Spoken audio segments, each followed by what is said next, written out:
Ça y est, le salon de Francfort en Allemagne, un Nissan, vient de fermer ses portes. Alors, ce salon en quelques mots-clés, baisse de fréquentation, voiture autonome, électrique, bref, pas beaucoup de mots pour flatter la passion automobile. Autant dire qu'il y avait du volt à ce salon. Ça y est, Porsche présente sa Taycan, Lamborghini présente la Sian. Donc ça y est, même les voitures, même les marques sportives se mettent à l'électrique. En ce moment, chez nos amis allemands, on est à la multiplication des modèles. GLA, GLB, GLC, GLE, on attend avec impatience le GLD. Tout comme BMW qui comble sa gamme du X1 au X7, on attend avec impatience les bruits de couloir pour le X8, prévu normalement en 2020. Et ça rappelle un petit peu la problématique que j'avais écrite sur notre page Facebook. Non, c'est pas de la pub. Est-ce que finalement ils sont en panne d'inspiration? Est-ce qu'il y a un problème dans les gammes aujourd'hui germaniques? Est-ce que les modèles ne vont pas se choquer? Est-ce qu'ils ne vont pas se gêner entre eux? À voir en fait finalement avec l'avenir. BMW, c'était la question que je m'étais demandé en écrivant un article sur notre page Facebook. Non, c'est pas de la pub, mais en tout cas, si vous êtes intéressé, je vous mettrai le lien en description. Est-ce qu'on est sur une panne d'aspiration de la part des designers ou on est sur une affirmation à outrance de la gamme BMW? Et je parle bien entendu du concept de la série 4.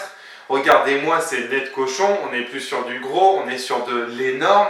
Là, ça va être une question de goût, mais en tout cas, on ne peut pas reprocher à la marque Aledis qu'elle ne s'affirme pas. Je le disais en intro de cette vidéo, ça y est, la Sian, ça y est, la Taycan, ça y est, deux marques de l'hyper sportivité finalement marquent ce pas, marquent donc cette nouvelle génération de véhicules entièrement électriques. Donc Sian c'est une hybride, Porsche, la Taycan c'est une électrique.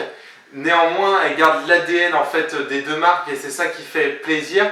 Si on reste dans le groupe Volkswagen, Seat qui dévoile la L-Born, Volkswagen qui dévoile l'ID3 qui devrait se compléter par des modèles futurs, notamment un combi tout électrique, on voit vraiment que le groupe Volkswagen est dans le futur et donc en tout électrique. 70 ans, c'est le chiffre à retenir de ce salon de Francfort. Le Defender, comment ne pas en parler? 70 ans d'existence, peu de véhicules d'ailleurs peuvent se vanter de cette longévité. Mais voilà, ça y est, la seconde génération vient d'arriver.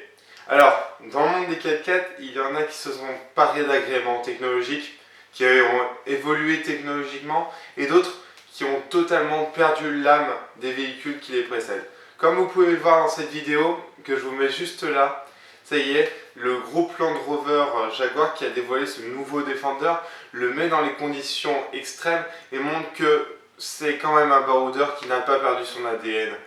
En tout cas, bien qu'on dirait un concept car tout droit sorti des années 2000, il devient en effet plus chic en proposant notamment un accoudoir réfrigéré. C'est ce genre de détails dans les véhicules.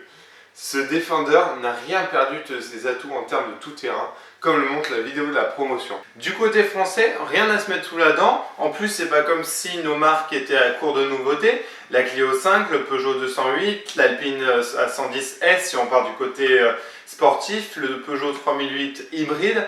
Donc du coup, bref, petite déception, on pouvait peut-être se consoler avec alors ce qu'on appellerait même pas un stand, mais on ne sait pas trop ce que c'est, peut-être un rayon pour présenter le Capture. Bref, on en attend en plus pour les prochains salons. Du coup, on finit par mon coup de cœur, donc qui porte sur la Mercedes EQC Silver Arrow.